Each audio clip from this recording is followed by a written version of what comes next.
Bonjour Kathleen. Bonjour Marianne. Kathleen, si vous pouviez sortir aujourd'hui, quelle œuvre iriez-vous voir au musée Marmottan-Monet ? Aujourd'hui, je tricherai un peu, Marianne, parce qu'en parlant avec vous la dernière fois de Vicky Colombet, ça m'a donné envie d'aller piocher en avance dans les toiles que vous allez exposer bientôt, je l'espère, vers le mois d'octobre au musée Marmottan-Monet. Et je suis tombée en admiration devant un tableau de Vicky Colombet, donc appelé Wisteria, et qui est en vis-à-vis d'un splendide nymphéa de Claude Monet. Parlez-nous de ces accointances entre ces deux tableaux, Marianne.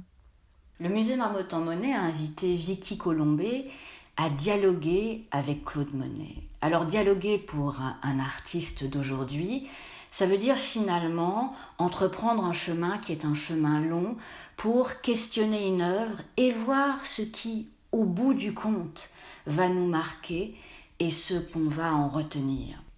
Alors on pourrait dire que finalement, les racines qui nous rapprochent de nos parents, de nos grands-parents, sont bien plus profondes que ces petits airs de famille qui semblent si évidents.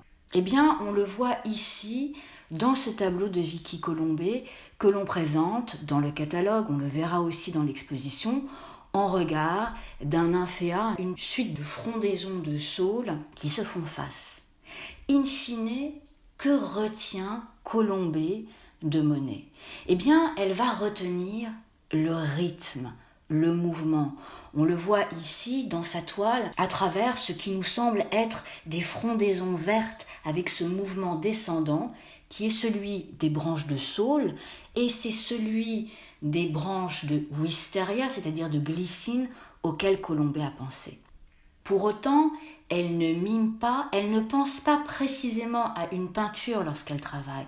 Et sa méthode est fort singulière. Alors que Monet peint vite, travaille dans une gestuelle qui est extrêmement expressive, elle va, elle, travailler sur un temps beaucoup plus long, de manière extrêmement minutieuse. Monet travaille à partir de couleurs en tube. Il va presser le tube et appliquer la peinture sur sa palette pour pouvoir travailler rapidement. Colombet, elle, va travailler comme les anciens.